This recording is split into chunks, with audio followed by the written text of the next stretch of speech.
Mr. Corey, the MC, man of mystical, magical, musical mystery, an artist that goes by many names, keeping us all on our toes. Thank you so much for your time because you are not only a difficult person to understand, but you're also hard to track down. So I really appreciate your time to meet me here for this interview. So I say we just get right into it. So you have Book Zero that you just released, and this is your first single, which is actually, I guess, kind of part of Book Zero. Like the ninth letter, there was eight letters a part of your book, but I guess this is the ninth letter. That's interesting. Can you tell us more about that? First of all, I want to make something very clear. I don't know too much about too much. I'm just a simple talking storyteller with two tattoos from Tucson. Spent 10 years out in Hollywood, and I'll tell you something. One thing I learned is that they need a new sheriff in town out there. So now that I made that very clear, what was your question? That's right. The number 9. Everybody should know this. 9's a perfect number. It's my favorite number, actually. And it just happened to turn out that way, that it wasn't just 8 songs, but it ended up being 9. And I thought it was really interesting that the universe set it up that way, because I wanted people to experience Book Zero without this single, but know that when you see and you hear this piece, it really is the essence of why Book Zero came about in the first place. Very interesting, very creative. Um, the idea of taking a handwritten letter and turning it into song, that's fascinating.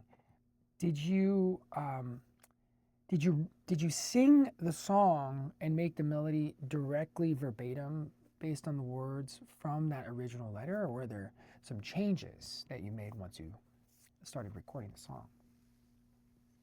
I really appreciate that question, because all this is very nuanced.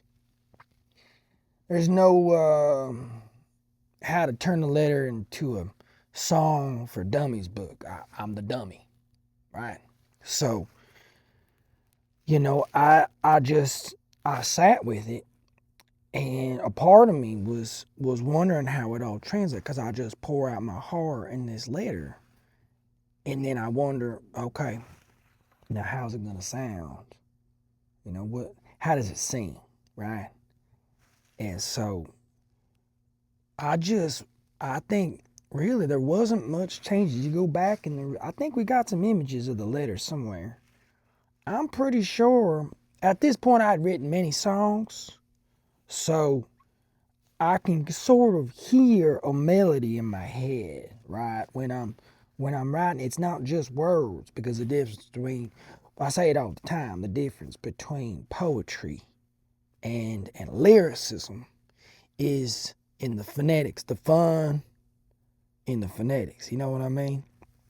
And it's all about how it sounds. It's how, if you want to know how your words are gonna sing, you gotta hear it, right?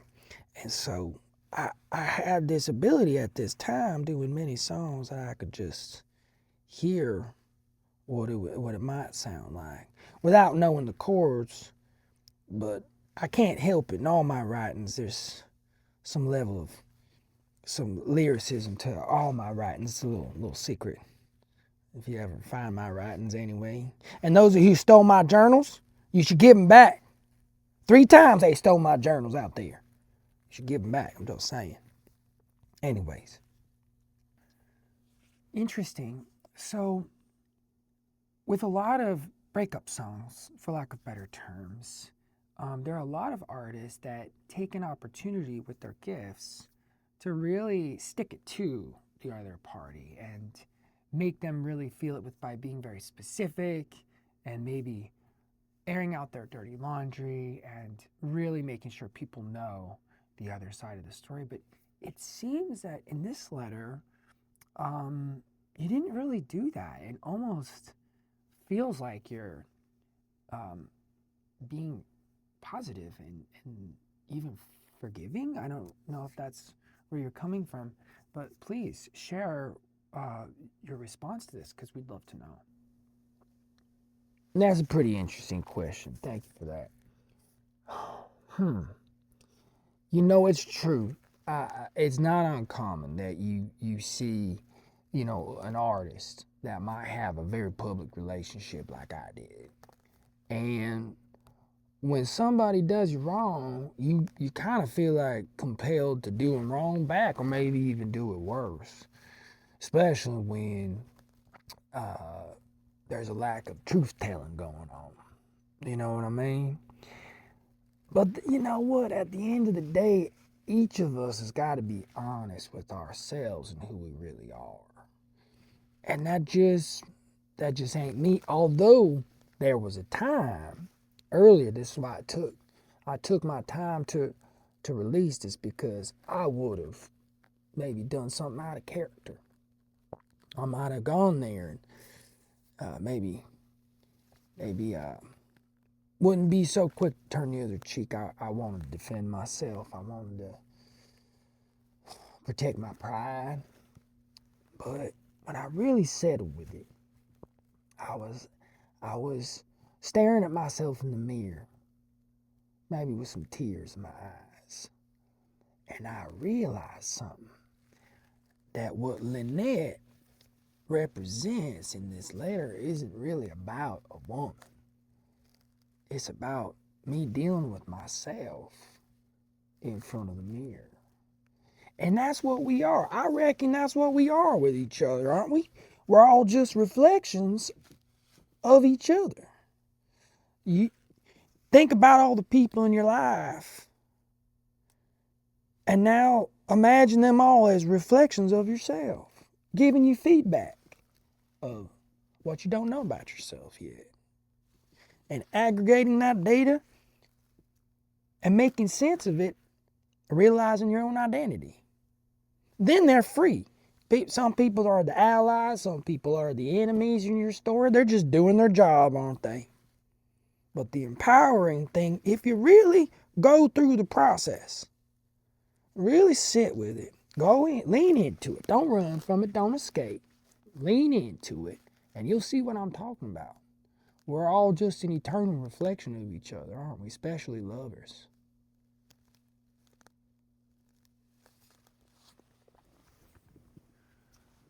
Fascinating. Now, this question's more about the piece from an artistic standpoint. You basically took a letter and set it to music and melody. Tell us more about those choices. And was there any intentional choices of how you composed the melody and the music that we should know more about?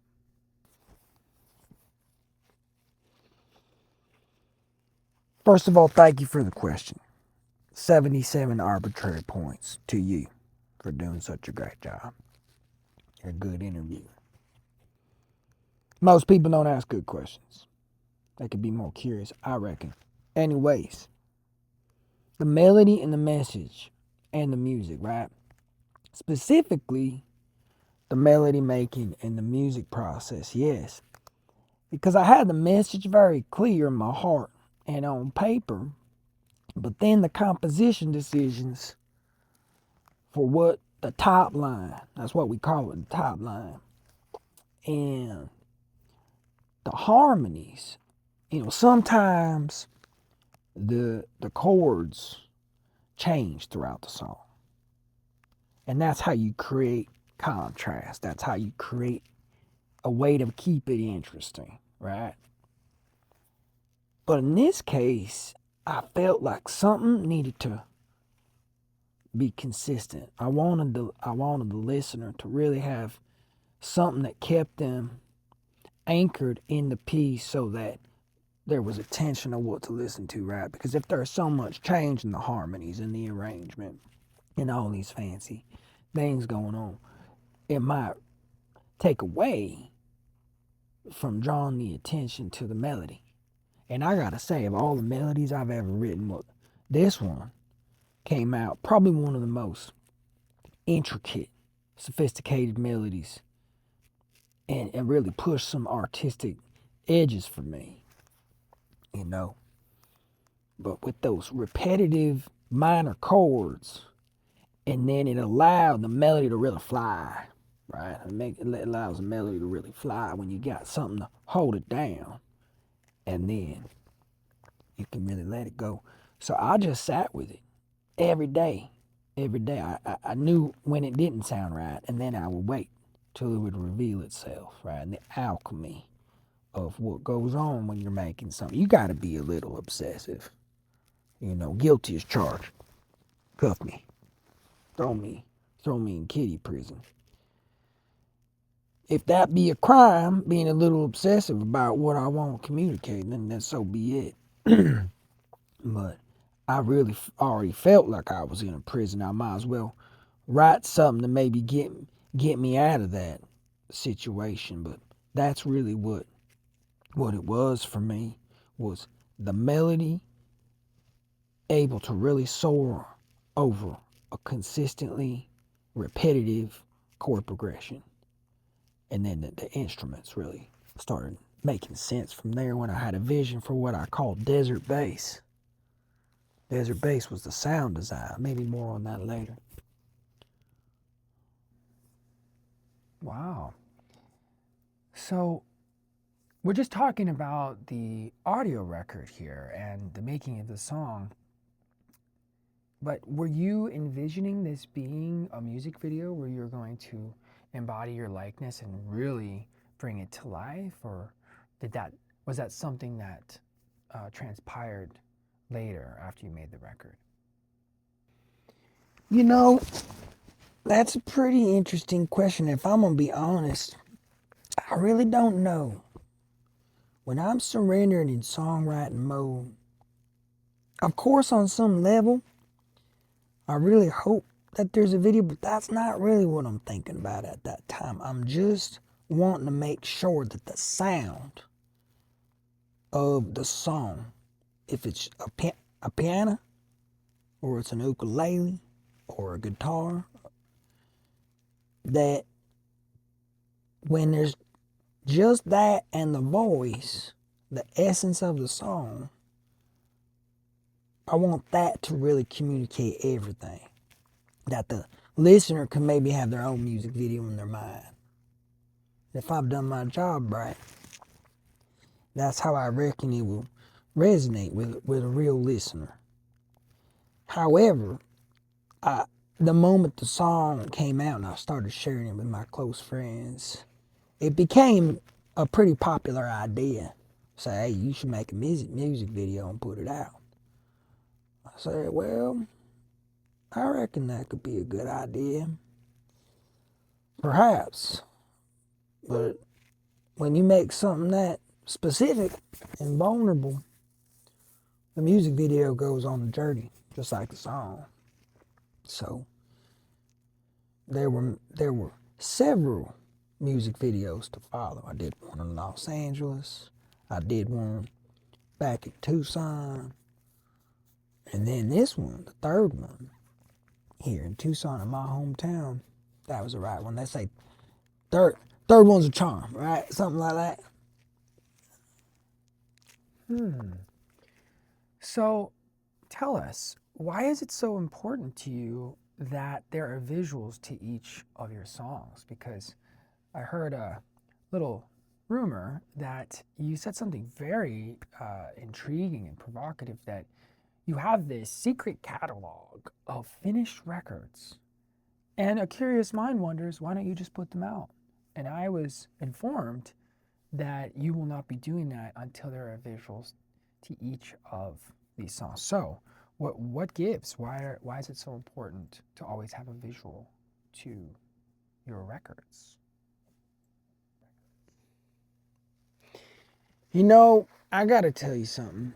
When you're an artist like me, a communicator that really values a full expression, I say it all the time. Communications is audio, literal, and visual. What does it sound like? What does it read like? And what does it look like? And the truth is, there's probably far more people that they won't believe it until they see it, right? Some people, very rare people, they won't believe until they get to read the combination of letters in the alphabet on the page, right? And then there's people like myself that I don't need all that. But I can hear it, I can see it, I can read it. So I reckon if you're really going to say something worth saying, you might as well include all three.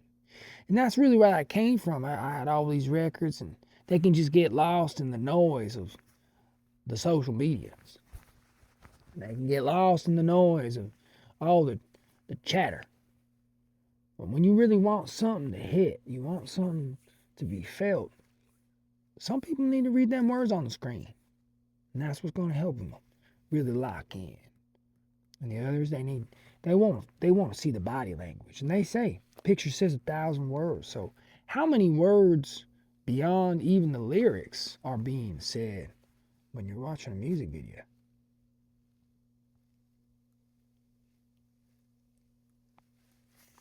All right, MC, finally, I've got one last question for you.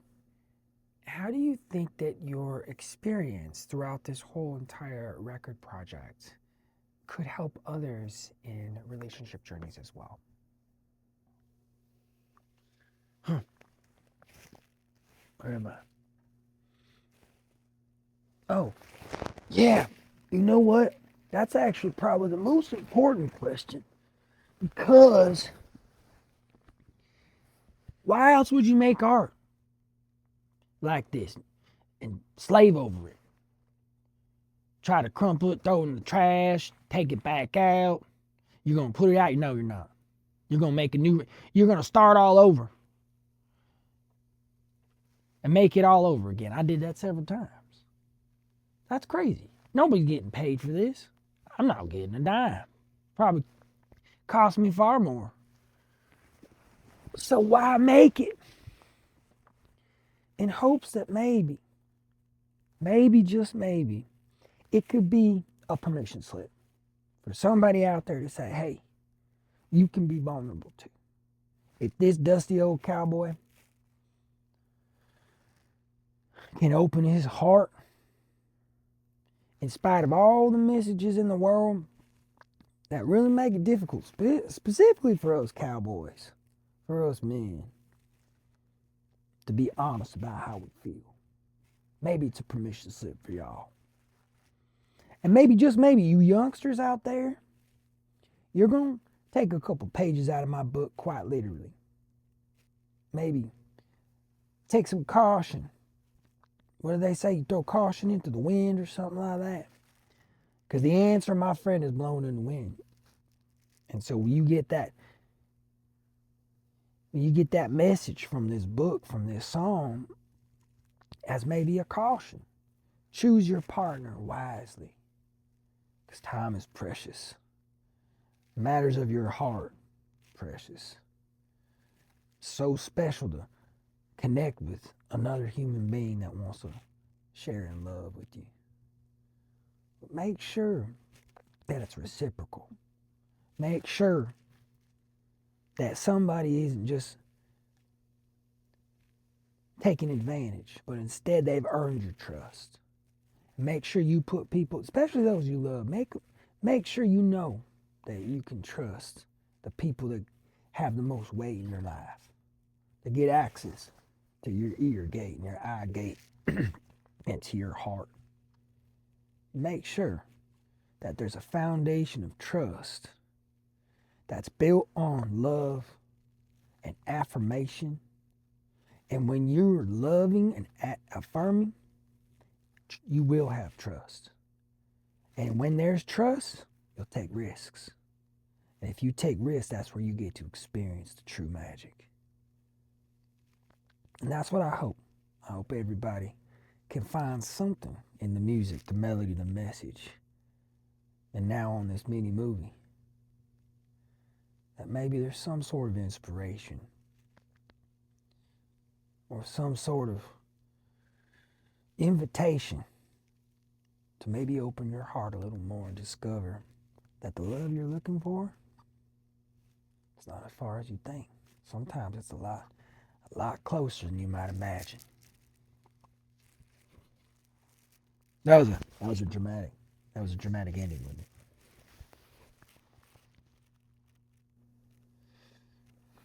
Actually, MC, there's maybe just a couple more questions I have for you, if that's okay, before you disappear, Magic Man. The ending of this video, super interesting. The animation, the dog. Why did you choose to make it end that way? Yep. Where did the dog come from? And how did you change so fast? I knew you were going to say that. You know, for a long time, I've said crazy things. Completely erroneous, preposterous.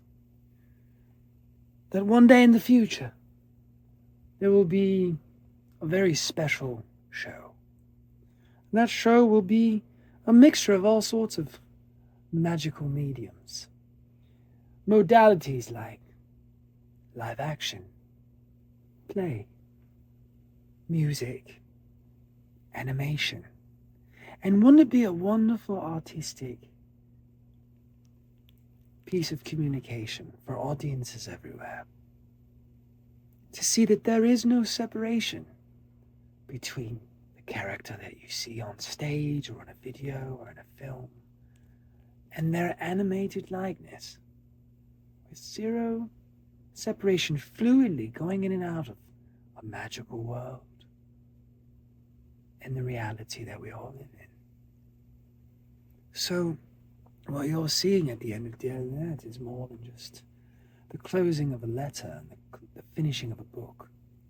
It's the start of a new book, the beginning of a new chapter, what I call, my friends call, Book 1. Dear Lynette is, how do you say, it's the 9th piece. It's complete. Book 0 is available for all. But what's a great mystery yet to be revealed will be Book 1, Muse. Isn't that right, Poppy?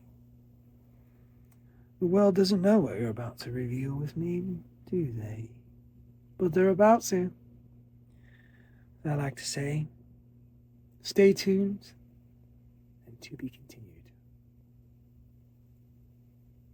Cut to motion graphic.